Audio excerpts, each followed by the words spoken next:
If you know that the monomyth is an inward path for healing and that Noah is myself, and that represents the time where I turn inward and it's time for me to destroy my world, what is there before that? If that is me starting out for healing, what is there everything chapter 1 through 6, the 2 creation stories, and then just 3, 4, and 5 and 6, really very short. What is that chunk right there? That's my life before I needed to go on the monomyth. It just stands to reason. That's my birth. Creation is me. That's the creation of me in my life. This is my life experience. Written in a way that you turn it outward, let's just make it sound like it is real creation, physical creation, when we know that's not true. But analogously, it's the creation and life of each of us, no matter what, at all time. Everybody's Adam and Eve to start. In this video, I want to talk about how the book of Mark is evident as a monomyth. Now, obviously, the book of Mark is what? It's the same as Matthew, Mark, Luke, the 3 Gospels right there. They're 3 different versions of the exact same story, the story of Jesus' life. And what we find is if we know what a monomyth is, we see that it's a monomyth, that all 3 of them are exactly the same monomyth by different authors that have different, they put some different style to it. They're still covering the same thing. Now, the reason we can't recognize monomyth in religion is because we don't know what a monomyth is. My name is Dan Paulson. Welcome to the video. The monomyth is very important to understand, but the monomyth is tricky because it is not identified correctly. And I'm talking about material from Joseph Campbell. Joseph Campbell identified in recent times a structure in stories where something seemed to be repeating. There were motifs repeating in there. And he identified them. But if we look, we can see those. We don't need Joseph Campbell to tell us. And in fact, I will tell you that even though my work somewhat parallels his, I found mine independently, and his is not complete, nor is it completely accurate. There's a couple of things that are important to know here. First of all, education. How come it doesn't say Dr. Paulson in front of my name, professor, PhD, something like that, in mythology? What is that? PhD in mythology. You need to ask yourself a question. When the Sumerians and Mesopotamians were creating monomyths for the first time in recorded history with their creation stories and the ones that we're aware of, what colleges did they attend? Colleges today are not covering what they were doing back then. And this is mentally experiential knowledge. It's not something you sit and train with. So you have to know how to read the material. The material qualifies itself. If you have to listen to somebody else tell you what is or isn't there, you're not seeing it. And I do want to say that to head off detractors. I've heard from a lot of people before. You know what? Especially, when you're talking about Christianity or anything in the Bible and all the monomyths that are in there, you find theists that will tell you that it is not there, it's not monomyth, it's been proven it's not monomyth, go talk to so-and-so. Meanwhile, you look at it, you recognize monomyth, you see monomyth, you know that they can't because they have to go listen to somebody else tell them whether it is or isn't there.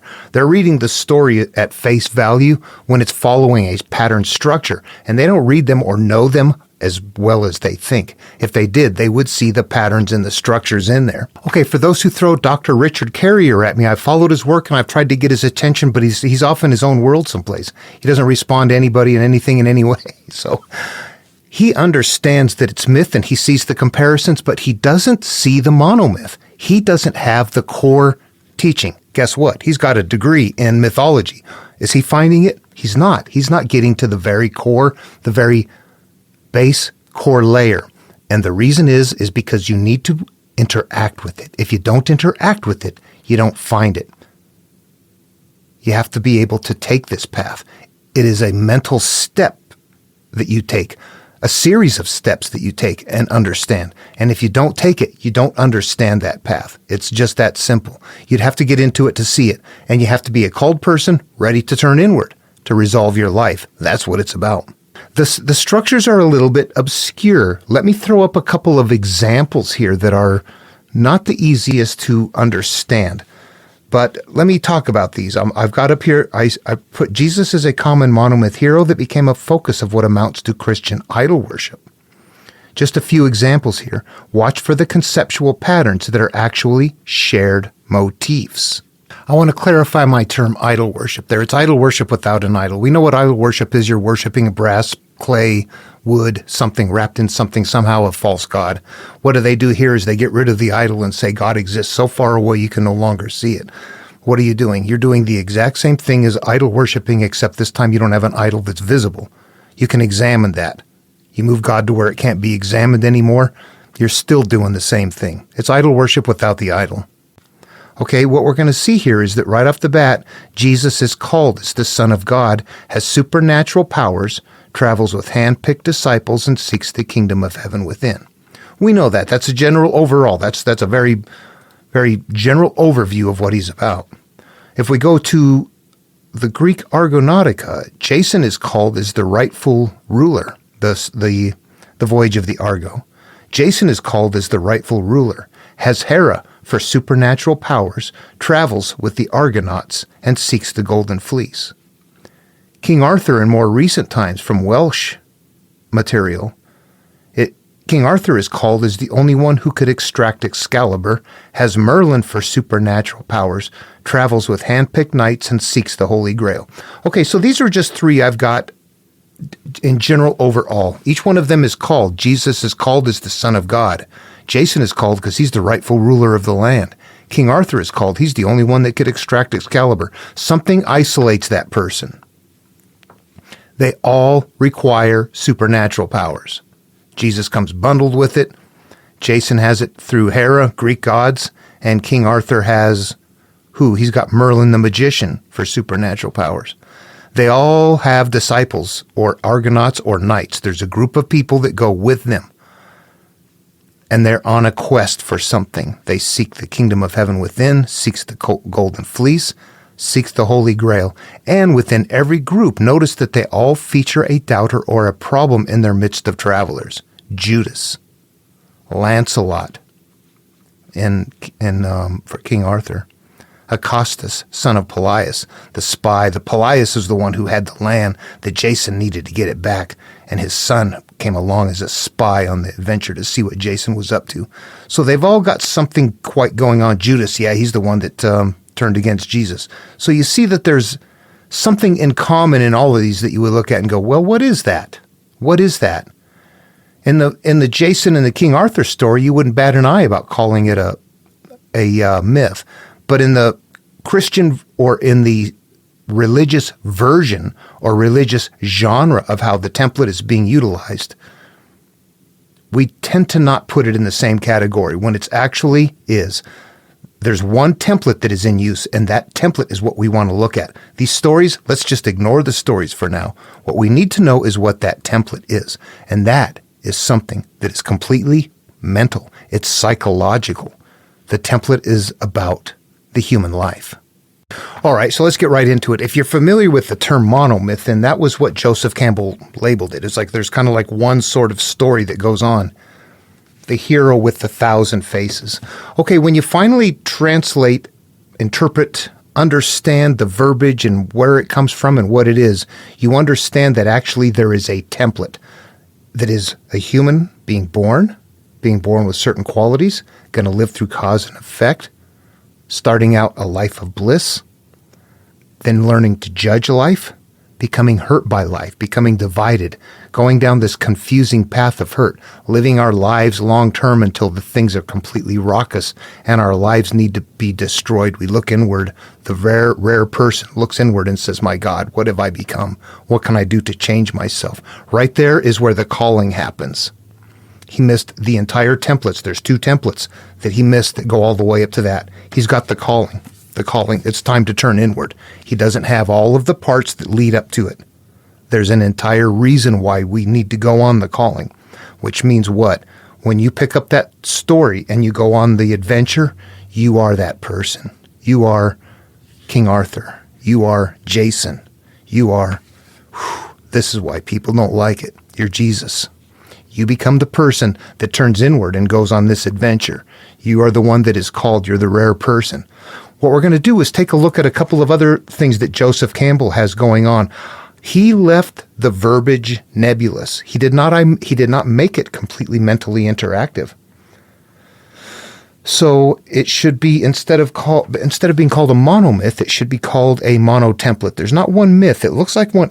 All the people are different. They live different lives, different adventures. They don't sound the same at all. King Arthur doesn't sound like Jesus.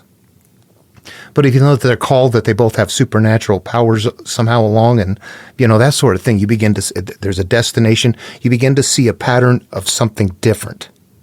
The stories are not the same. So the myth is not the same. There's something going on, but it's one template. There's a mono template in the background. And that template is based specifically on the stages of a human life, the way we come about, the way we turn inward and heal and resolve our issues, and then return back to life after resolving them, this time enlightened. That's our goal, our destination, the kingdom of heaven within, the Holy Grail, the golden fleece.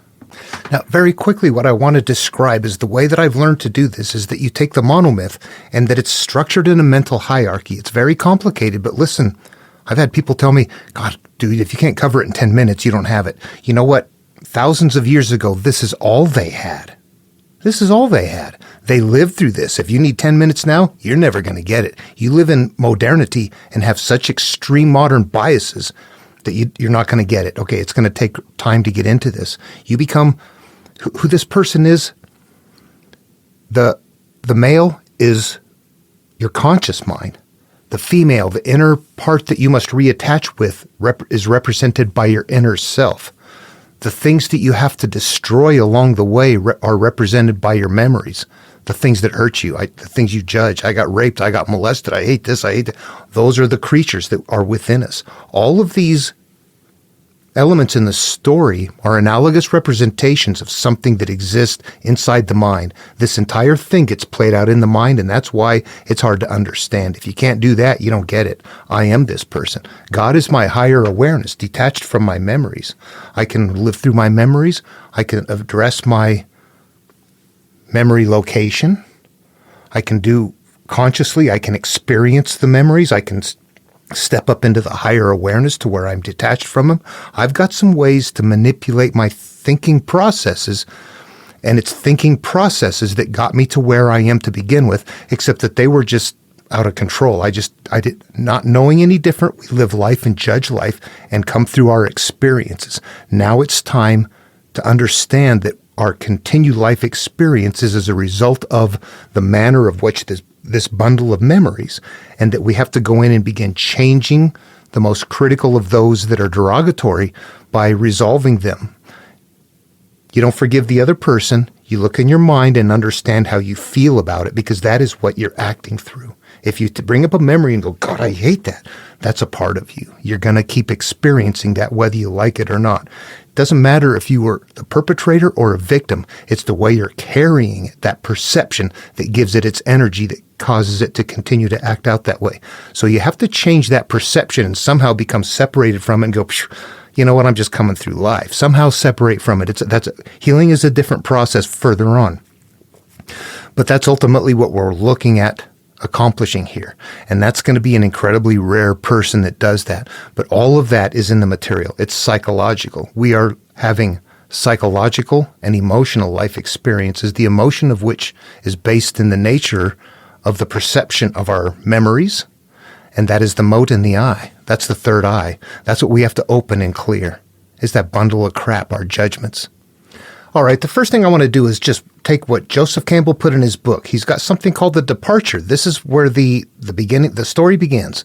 There's a call to adventure. Then the hero can typically refuse the call. The hero needs supernatural aid, and then there's going to be a crossing of the first threshold as they get underway, and step 5, they're in the belly of the whale. So you see, that sounds pretty nebulous. It's like, well, that's a strange thing. That's a way to create a story, I suppose. But this is based in human steps. They're not identified yet. Initiation, the road of trials, the meeting with the goddess. Okay, this is where you're meeting up with your inner self again. Woman is the temptress. We have a lot of memories that act out of us. That's where the woman is the temptress. You can consciously say, I'm not doing that again. Then later you cave in. That's a psychological process right there. Atonement with the Father. This is inaccurate. This is one that's going to move. This one is going to shift up front. We actually reconnect with the higher awareness before we cross the threshold or at the crossing of the threshold. A couple of quick examples. Jason goes to the clashing rocks. He needs Hera's help. Moses goes to the Red Sea. He needs God's help. God's right there. Jesus appears, goes to the baptismal. God's right there. This is my son whom I am well pleased. God and this threshold crossing are simultaneous. It doesn't happen later. You're going to have to turn inward to face yourself. The memories hurt. But you can sit there from your higher self and go, I'm not the memories.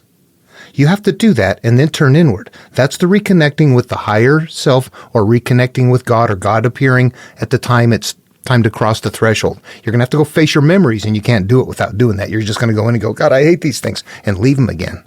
To heal, you have to reconnect with that higher self. So God appears here at that crossing of that first threshold. That's turning inward to the mind. That's how we are able to turn inward. All right, apotheosis, finished form. We're looking for a healing process. And then the ultimate boon, the goal is achieved. And then finally, the last stages are what he has identified, and I'm not sure on these. I'm just going to work through them and skip ones we don't understand. Refusal of the return. I don't see that one. The magic flight. I don't see that one. Rescue from without. I don't see that one. Not in mental, psychological steps. They might be in the story, but they're not a part of the process. All right, the crossing of the return threshold, the master of the two worlds, and then freedom to live. Freedom to live right there, that would be the same thing as nirvana, kingdom of heaven within, or sitting at the right hand of God. All right, to help understand, actually, I'm going to import this. Somebody did a good job and put this on the internet. These are the 17 stages that Joseph Campbell has right there. I'm going to also tell you right off the bat, 17 stages, that's not a fixed number.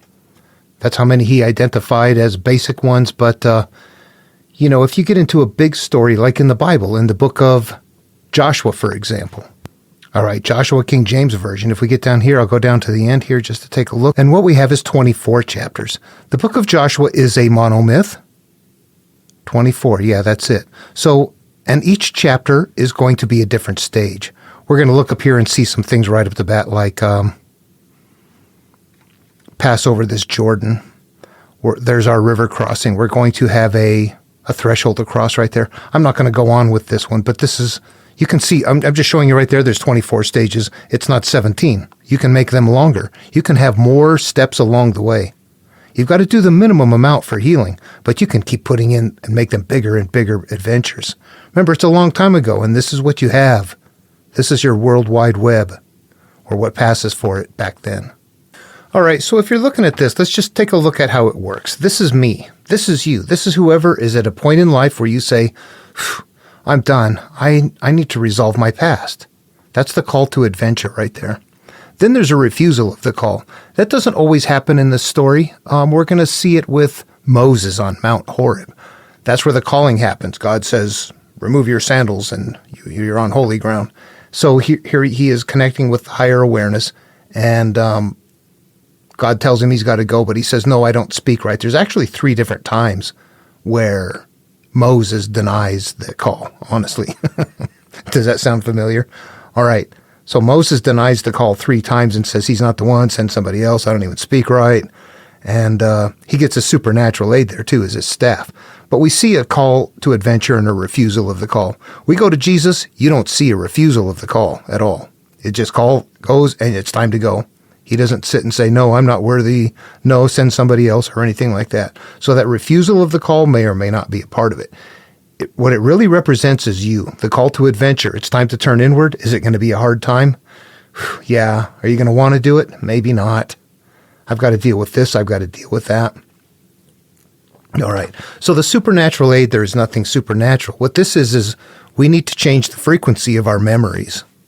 I've got a perception. This happened to me and I hate it. I feel shame. I've got to go back and readdress that until that hatred or that shame is no longer there, because that's what is a part of me that is causing my flow in life. I have to know how to do that. Crossing the first threshold, that means I'm turning inward to my own mind. I'm turning inward to my memories. Belly of the well, there I am. I'm in here. I'm in here with myself. Road of trials, it's time to begin dealing with those issues. Temptation, it's going to be a struggle. There's also temptation. Well, yeah, temptation from the female. This doesn't mean temptation from life experiences. This means temptation from your own unresolved issues. Are you going to be able to work through habits? Are you going to be able to work through beliefs? Pain, shame, hurt, things like that. It's not going to be easy. Some things you can just face and go, you know what, I can let that go. Other things are really built in, and you can't just get one. All right, atonement with the Father. Again, that one really needed to happen at the crossing of the first threshold. The atonement of the Father, he's got that where somehow he spotted that in the story. I'm not going to entertain what he's doing. Then what happens here, though, is you've actually been working with the higher awareness. That's the Father. That's the higher self, the God, metaphorically. That is who you've been working with ever since crossing the first threshold. Let's stop and talk about what God is right there, what that higher awareness is, because it is really important and it's right there. We always interact with it. We just need to be aware of it. When you're tossing and turning at night, 3, 4 in the morning, you can't get back to sleep, and you've got something that's just your mind is in this turmoil with things that once were, are happening, are going to be happening, somehow something, while you should be sleeping, you're tossing and turning and worrying about something existentially to the point that it's having an adverse physiological effect on you. You can't even sleep. You don't even feel good. In the midst of this, there's this sporadic voice that comes in that's very calm and detached that tells you, hey, just go to sleep. There's nothing you can do tonight. You know that. So let it go. That right there is the higher awareness that is addressing you, telling you to let it go. Notice in your conscious experience, when you're having this tossing and turning moment, how you feel the turmoil when you're caught up in the memories. But when that higher awareness voice is in place and talking to you, you feel detached. This is a part of you. In fact, this is who you really are. That is why we are reattaching to this. If you will notice that when you're reading the Bible, what happens when the division happens? Cain and Abel? Cain leaves the presence of the Lord. The Lord does not reappear again until it's time for the calling. What is that? This is us living life, losing connection with our higher awareness, and then living through our memories and our judgments. And at some point going, what am I doing? I'm living through my memories and my judgments. I need to get back to my higher awareness. That's why it's important to know what that is. This reattachment is hypercritical.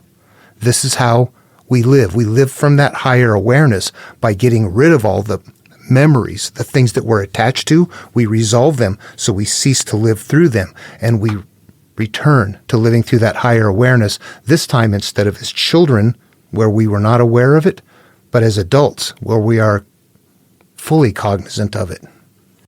And we have now accomplished our healing, and it's time for the return, crossing the return threshold, and then master of two worlds and freedom to live. We're now free of the baggage we once carried. We are now, I don't have that haunting me. I am lifted. I am free. I am finding my nirvana, my kingdom of heaven within. I now have freedom to live. All right, what I'm going to do is jump to the book of Mark and just do an overview, a very short one. And I'm going to be using the NRSV for this one just because it has a lot of things highlighted in there.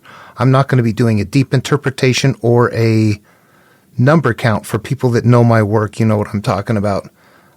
There's going to be things in here that are inaccurate, but the story's going to be fine. All right, in the beginning of the good news of Jesus Christ, the Son of God, as it is written in the prophet Isaiah, see, I am sending my messenger ahead of you, who will prepare your way. Okay, so this is easy to say because there's always going to be people that come along that are going to be going on this path. I'm sending my messenger ahead of you. Every time somebody creates a new story, that's going to be a messenger ahead. It's doing the same. It's bringing the same template along. The voice of the one crying out in the wilderness, prepare the way of the Lord, make his path straight. Okay, that's you, that's me. We're in this story. We walked up to the guru and said, my God, what is life about? And they're giving it to us in the religious way. This one doesn't work very good as a guru message. Maybe I shouldn't try to teach this one that way. Okay, but we are this person. The beginning of the good news of Jesus Christ, the Son of God. That's you, that's me, that's whoever says, I'm turning inward. The Son of God is, all of us are offspring of that higher awareness, whatever that is. However, Jesus Christ is a rare person who is going to turn inward. I'm sending my messenger ahead of you who will prepare your way. One crying in the wilderness, prepare the way, the Lord, make his path straight. Okay, we're getting ready to turn inward. John the Baptizer appeared in the wilderness. Remember, this is playing all out in the psyche. This is an early part of you. John the Baptizer appeared in the wilderness, proclaiming a baptism of repentance for the forgiveness of sins. This is another very important thing. What are sins? Sins are judgments, the things you've named. All of the things that you're holding as judgments in the world, those are all called sins. The ones that are derogatory to you. I mean, that smells good. That reminds me of Grandma's apple pie. That's not a sin. Oh, God, I pounded holes in the drywall again, or I hate this or that, or I feel bad about this or that or something. I can bring up something in my mind and it makes me feel those are all sins. But they're not, don't look at it as sin. Think of it as an analogous term. What it really means is a derogatory conviction that you have in your mind that is unresolved. And let's see, he was clothed with camel's hair, with a leather belt around his waist, and he ate locust and wild honey. So he's kind of a wild man. This is earlier self. This should give you, just the slightest hint of Gilgamesh and Enkidu. It's very different, but you know what? There it is. Somebody who is an older version that is going to give way to a new, more refined version of self. Do you remember that same motif in Genesis with Esau and Jacob? Esau comes out first, and he's the hairy one that, hunter and all that, and Jacob comes out holding his heel, and he's the more refined one that actually wants the birthright. Well, yeah, what do we have? It's the same thing. The earlier self that wants to give up its birthright. It's the rougher, coarser animal self that wants to become the refined self later on. We move from Esau to Jacob, and here we're moving from John to Jesus. Same motif. Tricky to see. He proclaimed, there's one who is more powerful than I that is coming after. So this is our early self saying, yep, we're coming back. And I have baptized you with water. I've made you a Christian, but he will baptize you with the Holy Spirit. He's going to make you the person that's no longer a divider. You're not going to become a Christian. You're going to become a pure form. And, so he was baptized with John, and just as he was coming up out of the water, he saw the heavens torn apart and the Spirit descending upon him like a dove. And a voice came from heaven, you are my Son, the beloved. With you I am well pleased. Okay, the higher awareness and the consciousness and the crossing of the threshold are happening simultaneously. We're turning inward.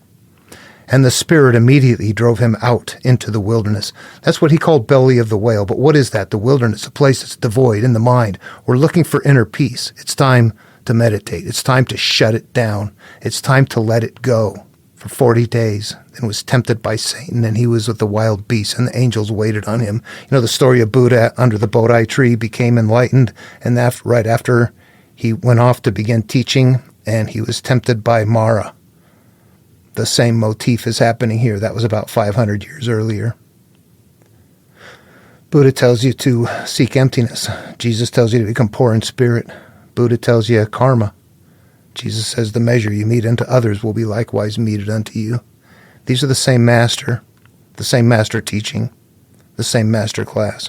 Okay, so he begins the Galilean ministry. What happened here is that there was a calling that happened. There was no denial. There was a handoff from the past to the current, the crossing of the threshold, the purification time, and the temptation. But then it's time to go in through your soul and kick butt and take names. I got beat, I got molested, I stole this, I did that, I feel bad about this, I'm guilty here. Now, not everybody's going to go through this trip. You can see that. But we go all the way down to the end. What I'm going to do is just jump ahead here.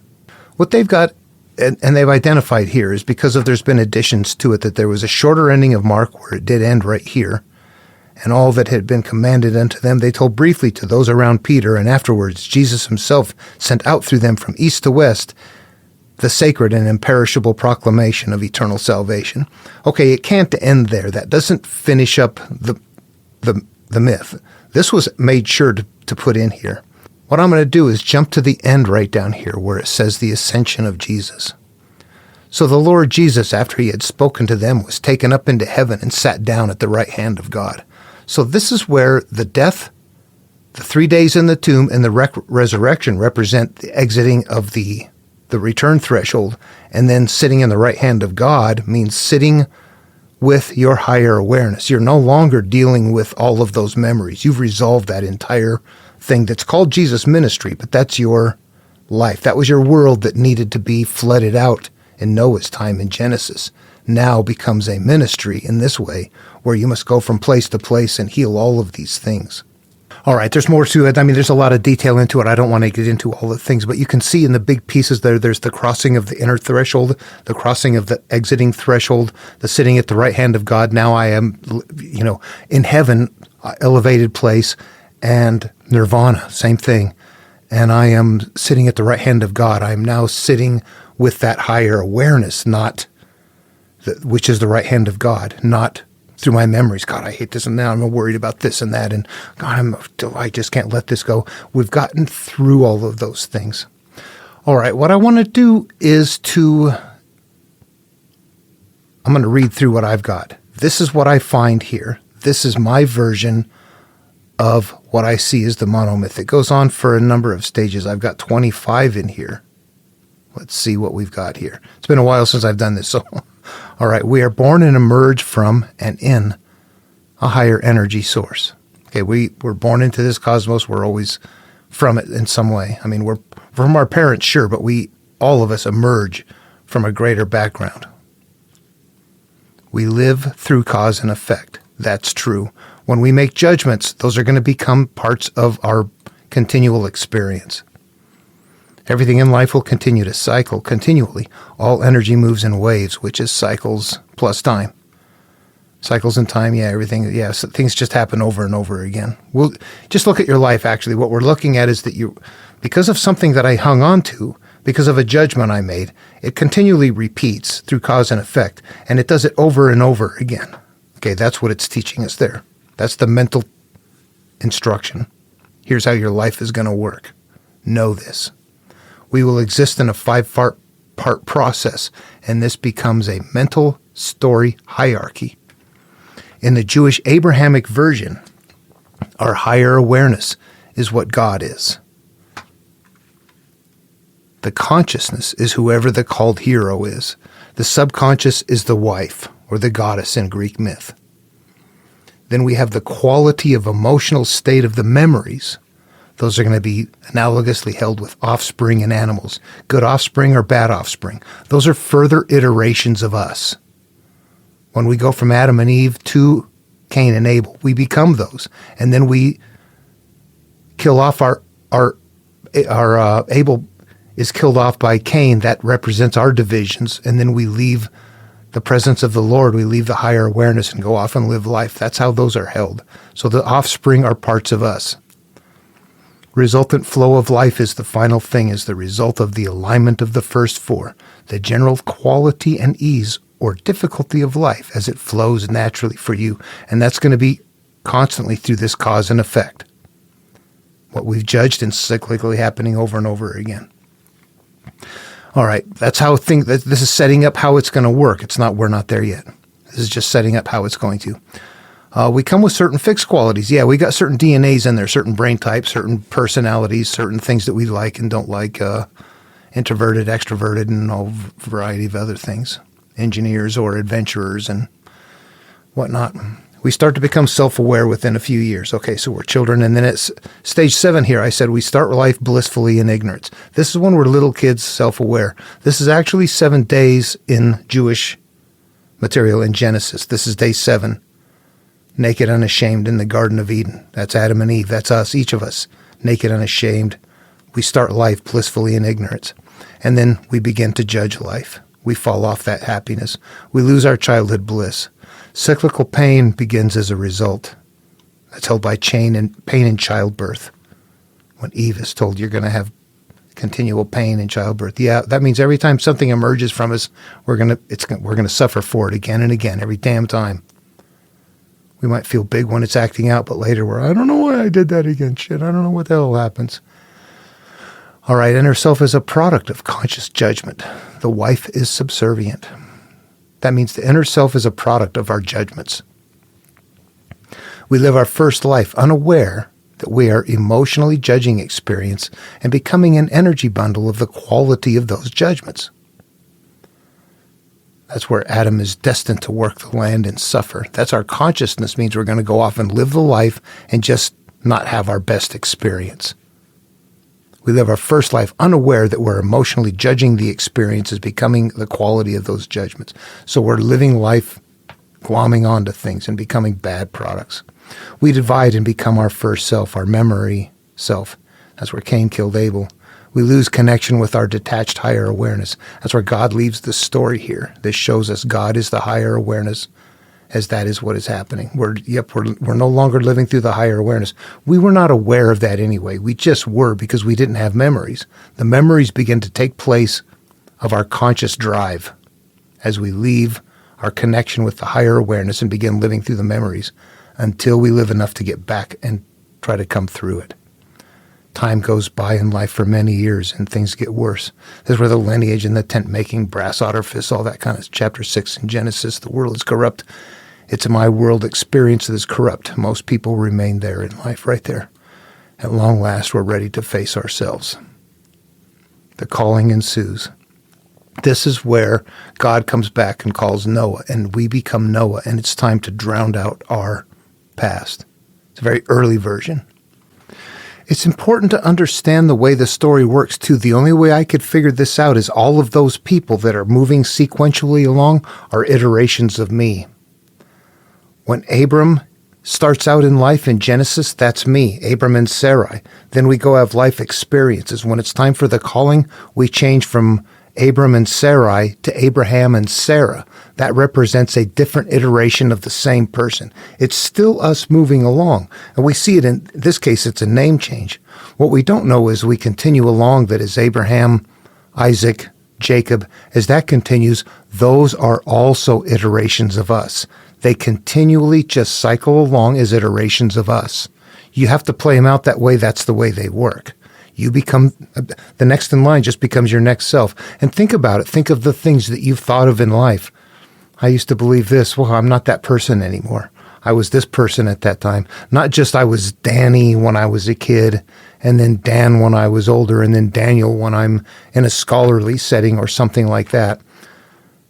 But more so that I was different. I had different beliefs, and there were different places that I was in life, things that I thought were important about, how I exist in life and how I work with my relationships and do different things like that, that at some point in time in life, I've let a lot of things go that, had to do with clothing and hair and automobiles or things that at one time you thought were important because they created or generated something that told people what you were about, and they certainly do. But you're at a point in time in life now where you go, I don't care about that anymore. That's not who I am. I got to live for me. Yeah, I got to live for me. This is each person's own choice, if ever. It gets rare right here, and this is the start of the Monomyth story. This is where Joseph Campbell picked up from. He missed that entire first chunk that I covered. That's all of Genesis, all the way up to the Noah. Noah is where he picked up. He didn't pick up anything that was there beforehand. Did he know that it was us? That it's our birth? That it is our creation and the world is our world? Our experience in the world, not our physical world, but the way we see the world through our perception, through our eye. The mote in our eye is what we're going to accumulate. Blah, blah, blah. Listen to me. Okay, reason that through, though. If you know that the monomyth is an inward path for healing and that Noah is myself, and that represents the time where I turn inward and it's time for me to destroy my world, what is there before that? If that is me starting out for healing, what is there everything chapter 1 through 6, the 2 creation stories, and then just 3, 4, and 5, and 6, really very short. What is that chunk right there? That's my life before I needed to go on the monomyth. It just stands to reason. That's my birth. Creation is me. That's the creation of me in my life. This is my life experience. Written in a way that you turn it outward. Let's just make it sound like it is real creation, physical creation, when we know that's not true. But analogously, it's the creation and life of each of us, no matter what, at all time. Everybody's Adam and Eve to start. Does everybody become Noah? All right, calling ensues. This is where we reconnect with our higher awareness. This is each person's own choice, if ever. It gets rare right here, and this is the start of the Monomyth story. There are many of these from antiquity. The Bible is full of them. Genesis, Exodus, Joshua, Ezekiel, the four Gospels, and more. God returns at this stage right here. It's going to be a struggle to leave the past. Okay, I'm going to stop right there just because it goes on and on. The struggle to leave the past, we see that. We can go into Exodus, and what do we see?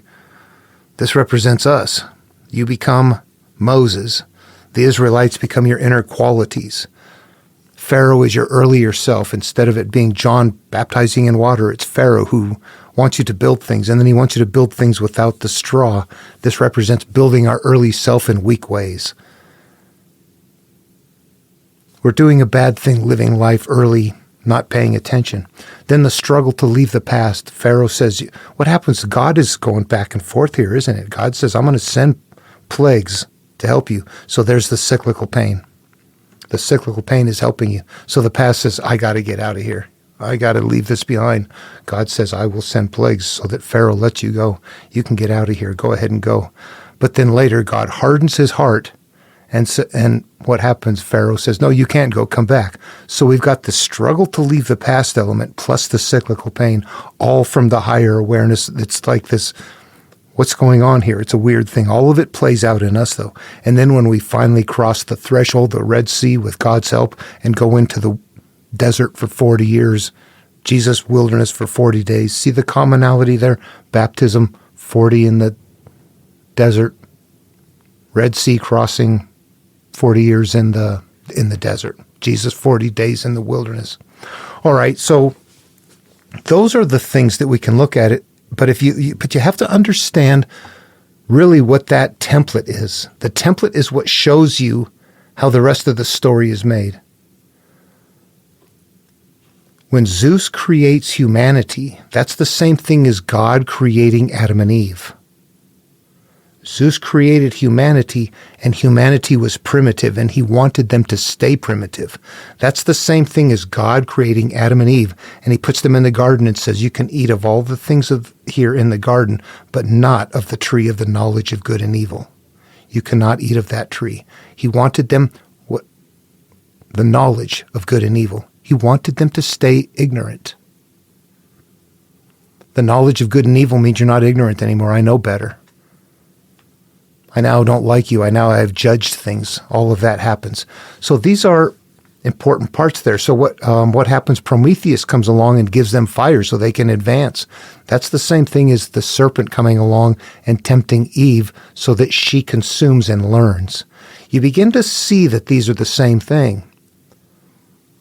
As Prometheus returns fire to them and gets punished by Zeus, he's chained to the wall, and his liver is eaten out by an eagle, and it's very painful. His liver grows back, and his liver gets eaten out again, and it's very painful. And this is his punishment. The Greeks thought that the liver was the seat of emotion. So in this act in the story right here, it's this emotional turmoil that's repeatedly happening over and over again as a result of helping humans get fire, which is the same thing as Eve having pain in childbirth every time she has childbirth as a result of consuming from life experience. They're both the same thing, but they don't sound like that at all until you realize, okay, damn it, Zeus, God, higher awareness. Adam and Eve, that's me. People that are primitive, that's me in the beginning. Stay primitive, stay primitive. Learn life experiences, getting fire. Okay, I get it. They're very conceptual. You begin to see once you put yourself in the story. But without the ability to put yourself in the story, you look at it from the outside, and it doesn't look like what it really is. A story made on a common template. That if you saw it, you would understand how common it is, and that the Bible is chock full of them. The people look outward, and they're worshiping spiritual, religious genre. The relinquishing kind is the difficult part. Religion that is like Buddhism and Taoism, that's fine. That's looking inward and resolving your issues. The same way Jesus teaches, but Christians don't do. The verbiage allows them to carry it without interacting with it. It's clever. Gets wide dissemination. Minimal interaction. A Buddhist is closer to following Jesus than Christians. Seriously. But you have to understand what Jesus is teaching. What the Buddha taught. And the return of Christ is the return of each one of our purified self in the same way that everybody has a Buddha nature and yours emerges when you find nirvana. You get your Christ nature when you find the kingdom of heaven within. Those are the same exact things held in ways that one of them you want to interact with and the other one you go, oh, that's sacrilegious. You bastard. When really it's like, no, that's what you're supposed to do with it. You got to figure that out. It's old stuff. And it's not different. It's the same as everything else out there. The book of Mark is simple. So few steps. All right, you see me kind of meandering. I'm not quite sure how to convey this. It's a big thing, but honestly, it's the understanding the template. And then that as you're seeing something happen, as somebody's next they're going across a river or going through clashing rocks or going through a baptism or something like that, or going through a cave opening, going into the belly of a whale for 3 days or going into a tomb for 3 days are the exact same motifs, honestly, as going into a desert for 40 years or a wilderness for 40 days. All of those in the Jewish numbering patterns they've got going on, they all mean the same thing. They're the same motif. Two of them sound alike. Sound like two pairs, when actually they're all they're four the same.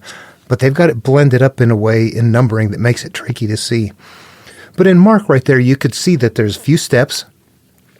It doesn't follow exactly 17, but you can see where the calling happens, where God appears.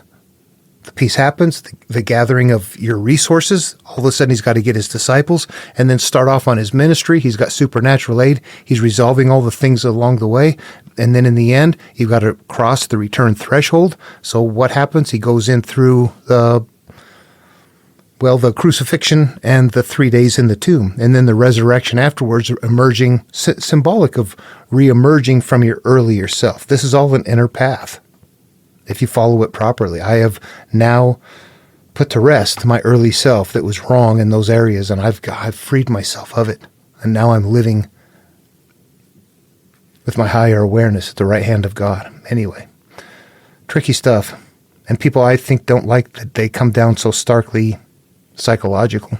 But that's how we live life, mentally and emotionally. Emotionally driven, but mentally.